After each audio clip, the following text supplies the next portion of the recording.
നമസ്കാരം. മഹാരാഷ്ട്ര രാഷ്ട്രീയത്തിലും ഇന്ത്യ മുന്നണിയിലും വ്യക്തമായ ദിശാമാറ്റം സംഭവിക്കുകയാണ്. ഒരു ഭാഗത്ത് BJP, ശിവസേന എന്നിവർ NDA ആയും മറുഭാഗത്ത് കോൺഗ്രസ്, ശരത് പവാറിന്റെ NCP, മറ്റു ചെറിയ കക്ഷികൾ എന്നിവ ചേർന്ന് UPA മുന്നണി എന്നതുമായ സമവാക്യമായിരുന്നു മഹാരാഷ്ട്രയിൽ നിലനിന്നിരുന്നത്. ഈ സമവാക്യങ്ങളെല്ലാം മാറിമറിഞ്ഞത് 2019 നടന്ന സംസ്ഥാന തെരഞ്ഞെടുപ്പിന് ശേഷമാണ്. അന്ന് ഒരു മുന്നണിയായി മത്സരിച്ച BJPയും ശിവസേനയും ചേർന്ന് 161 സീറ്റുകൾ കരസ്ഥമാക്കി. അതിൽ 105 സീറ്റുകൾ BJPക്കും 56 ശിവസേനയ്ക്കുമായിരുന്നു. ഭൂരിപക്ഷത്തിന് 145 സീറ്റുകൾ മതി എന്നിരിക്കെ 161 സീറ്റുകൾ നേടിയ NDA മുന്നണി ഭരണത്തിൽ വരുമെന്ന് സാമാന്യജനം വിശ്വസിച്ചു. എന്നാൽ അധികാര തർക്കം മൂലം മനസ്സുമാറിയ ശിവസേന നേതാവ് ഉദ്ധവ് താക്കറെ തന്റെ ആദർശങ്ങളെല്ലാം കാറ്റിൽ പറത്തിയെറിഞ്ഞ് വിരുദ്ധ ആശയങ്ങളുള്ള UPA മുന്നണിയുമായി ചേരുകയായിരുന്നു. തന്റെ 56 MLAമാരും NCPയുടെ 55ഉം കോൺഗ്രസിന്റെ 44ഉം കൂടിച്ചേർന്ന് BJPയെ ഒഴിവാക്കിക്കൊണ്ട് മുഖ്യമന്ത്രിയായി ഉദ്ധവ് അന്ന് അധികാരമേറ്റു. എന്നാൽ തക്കം കാത്തിരുന്ന BJP ശിവസേന ജനകീയ നേതാവ് ഏകനാഥ് ഷിൻഡെയിലൂടെ ശിവസേനയെ നെടുകെ പിളർത്തി ഭൂരിപക്ഷം MLAമാരെയും ചേർത്ത് ഷിൻഡെയുടെ നേതൃത്വത്തിൽ ഉദ്ധവിനെ അട്ടിമറിച്ച് പുതിയ സർക്കാർ രൂപീകരിച്ചു. അതുകൊണ്ടൊന്നും ദേവേന്ദ്ര ഫഡ്നാവിസ് എന്ന രാഷ്ട്രീയക്കാരൻ തൃപ്തനായിരുന്നില്ല.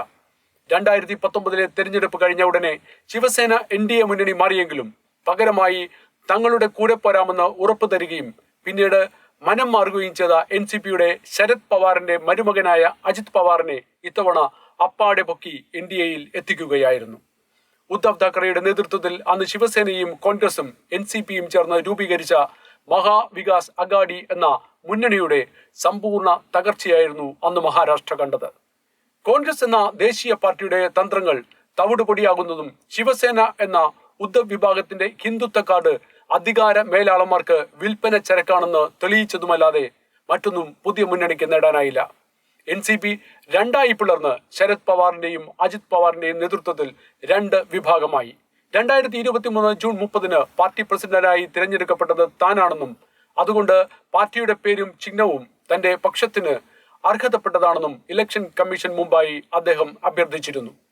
അപേക്ഷ 10 വട്ടത്തെ ചർച്ചകൾക്ക് ശേഷം അജിത് പവാറിന് അനുകൂലമായും ശരത് പവാറിന് പ്രതികൂലമായും കമ്മീഷൻ വിധിക്കുകയായിരുന്നു. അല്പായുസായ മഹാവികാസ് അഗാഡിയുമായി പിരിയുന്നതാണ് നല്ലതെന്ന് രാഷ്ട്രീയത്തിലെ സർവ്വകളികളും പയറ്റിത്തെളിഞ്ഞ ശരത് പവാറിന് ഒരുപക്ഷെ അറിയാമായിരുന്നിരിക്കാം. മറിച്ച് ഉദ്ധവ് താക്കറെ എന്ന ശിവസേന നേതാവിന് നഷ്ടം കനത്തതാണ്. കേന്ദ്രം ഭരിക്കുന്ന പാർട്ടിയുടെ അടുത്ത സുഹൃത്ത് സ്ഥാനത്തു നിന്നും ആദർശവും മാനവും നഷ്ടപ്പെടുത്തി കോൺഗ്രസ് എന്ന മുങ്ങുന്ന കപ്പലിൽ കയറിയ ഉദ്ധവ് തന്റെ പിതാവ് ബാലാസാഹേബ് താക്കറെയുടെ ആദർശവും വാക്കുകളും തമസ്കരിച്ചതിന് കനത്ത വില നൽകേണ്ടി വരും. കാൽക്കാശിന് വിലയില്ലാത്ത തട്ടിക്കൂട്ടു മുന്നണികൾക്ക് കേന്ദ്രം ഭരിക്കുന്ന വിപുലമായ മുന്നണിക്കെതിരെ എങ്ങനെ പിടിച്ചു നിൽക്കാമെന്നാണ് അദ്ദേഹം കരുതിയത്. ചിത്രം കൂടുതൽ തെളിയുമ്പോൾ മഹാരാഷ്ട്ര രാഷ്ട്രീയത്തിൽ ഉദ്ധവ് താക്കറെ അപ്രസക്തനാകുമോ എന്ന് വ്യക്തമാകും.